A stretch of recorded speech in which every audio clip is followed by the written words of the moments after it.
कौसल्या सुप्रजा रामपूर्वा सन्ध्या प्रवर्तते। उत्तिष्ठ नरशार्दूला कर्तव्यं दैवमाह्निकम्।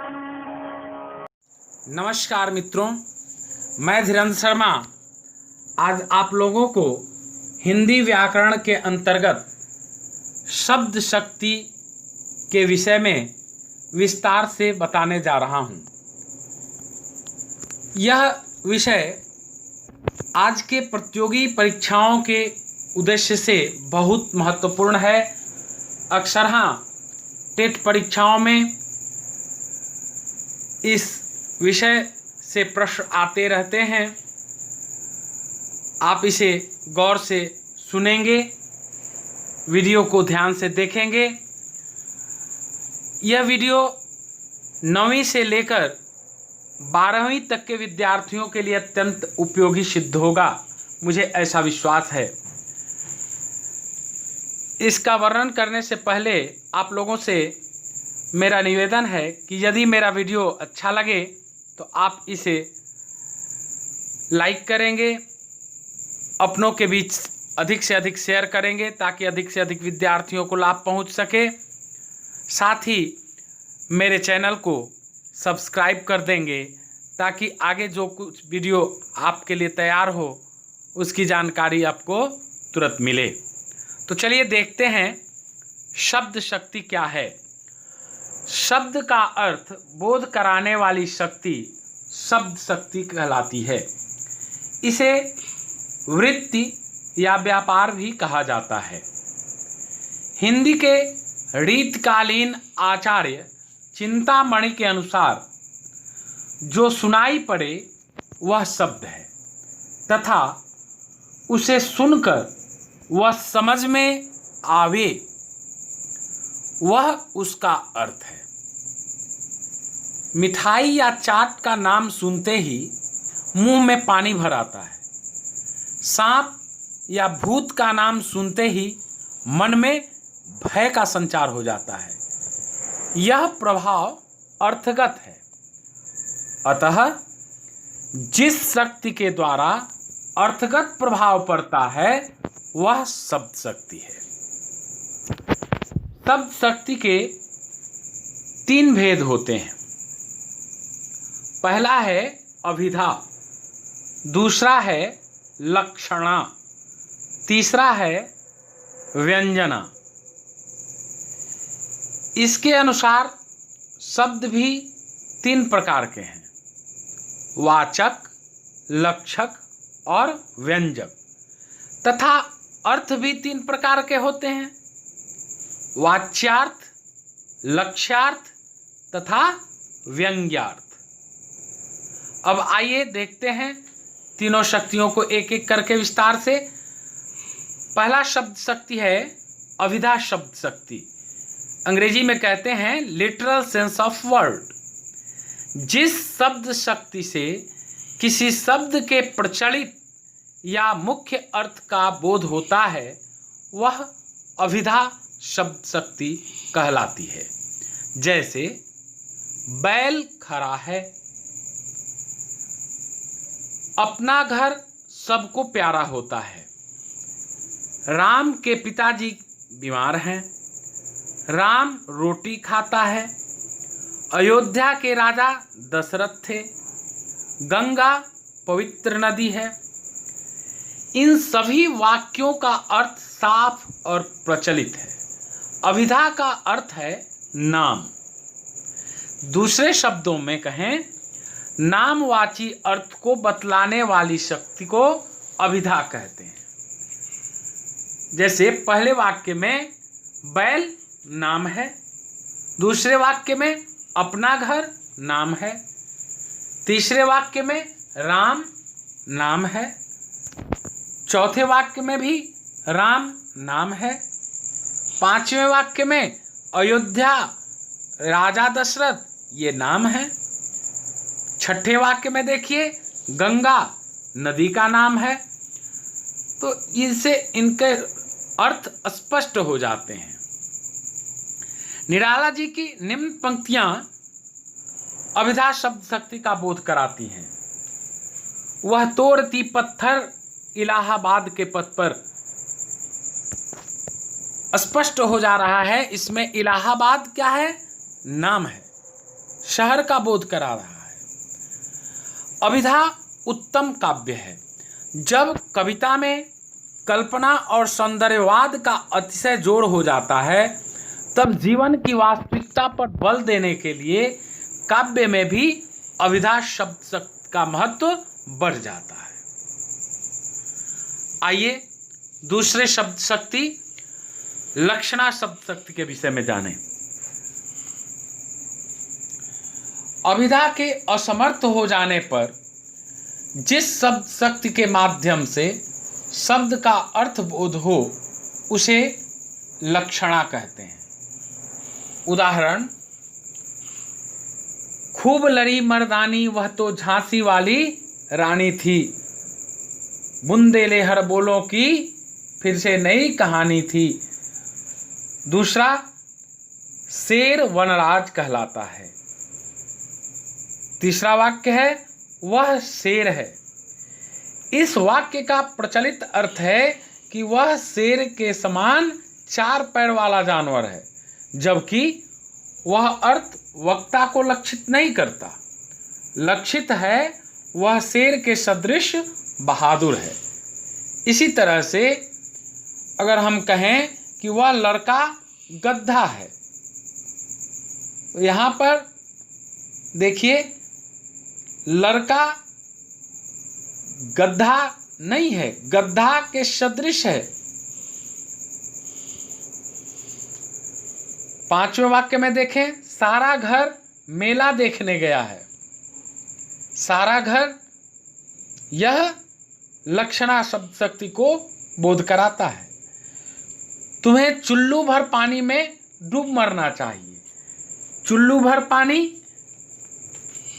यह लक्षित करता है अर्थ को। लक्षणा के 3 शर्तें हैं। पहला, मुख्यार्थ में बाधा। इसमें मुख्य अर्थ लागू नहीं होता है, वह बाधित होता है। दूसरा, मुख्यार्थ एवं लक्ष्यार्थ में संबंध।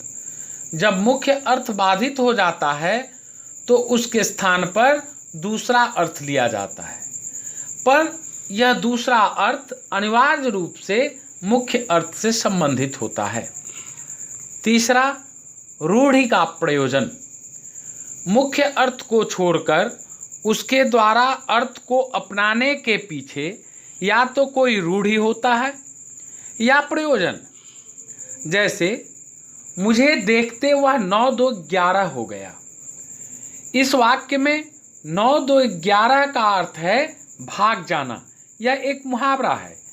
इसके बदले में कोई कहे कि मुझे देखते ही वह 10 20 40 हो गया, या मुझे देखते ही वह 11 2 9 हो गया, तो इसका कोई अर्थ नहीं होगा, क्योंकि ऐसा कोई चलन या प्रथा नहीं है। जैसे, राम का घर गंगा पर है। दूसरे वाक्य में देखें, रजनीगंधा खिल गई।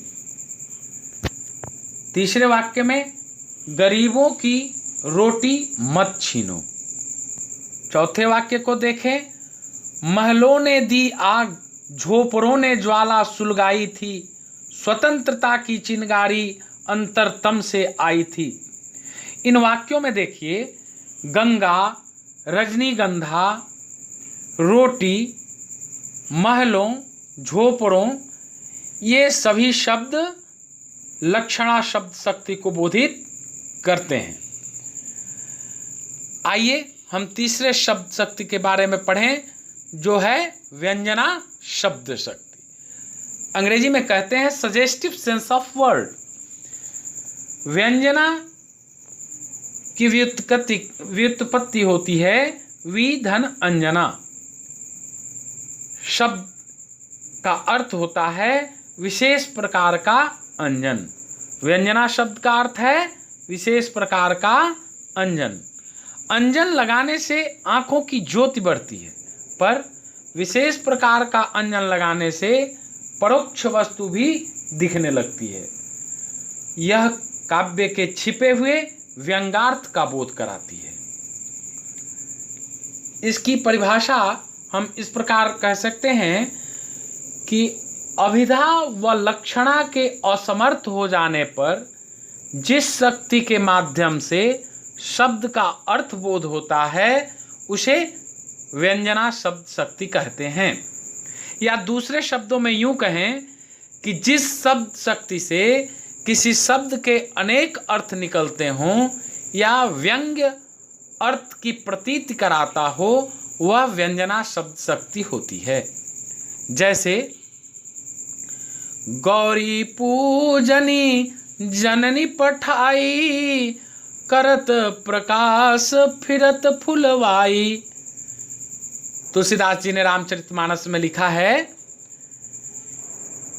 उन्होंने इन पंक्तियों का सीधा अर्थ इस प्रकार बताया है कि गौरी पूजा के लिए सीता जी को माँ ने भेजा, वह वहाँ फुलवारी में प्रकाश करते हुए विचरण करने लगी। किंतु इन पंक्तियों से जो दूसरा अर्थ निकलता है वह है सीता जी की अनन्य सुंदरता। वह इतनी गोरी हैं कि जहाँ जहाँ फुलवारी में जाती हैं वहाँ वहाँ प्रकाश सा हो जाता है। यह अर्थ व्यंजना शक्ति द्वारा बोधित होता है। आइए तुलसीदास जी के दूसरी चौपाई को देखें।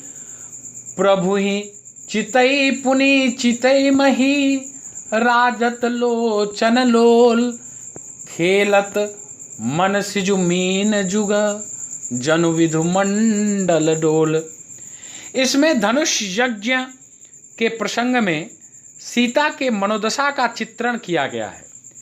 इस पद्य की पहली पंक्ति का वाच्यार्थ है कि सीता पहले राम की ओर देखती हैं और फिर धरती की ओर। इससे उनके चपल नेत्र शोभित हो रहे हैं। किंतु व्यंजनार्थ यह है कि सीता के मन में इस समय उत्सुकता, हर्ष, लज्जा आदि के भाव क्षण क्षण में प्रकट हो रहे हैं। राम को देखकर उत्सुकता और हर्ष का भाव उत्पन्न होता है। साथ ही दूसरों की उपस्थिति का ध्यान कर उनके मन में तुरंत लज्जा भी आ जाती है और वे धरती की ओर देखने लगती हैं। पर हर्ष और उत्सुकता के वशीभूत होने से वे अपने को रोक नहीं पाती और फिर राम की ओर देखती हैं, किंतु लज्जावश फिर धरती को देखने लगती हैं। इसलिए इस पद्य में न लक्षणा शब्द शक्ति है और न ही अभिधा शब्द शक्ति है, बल्कि सीता जी की भावों की प्रतीति व्यंजना शब्द शक्ति से है।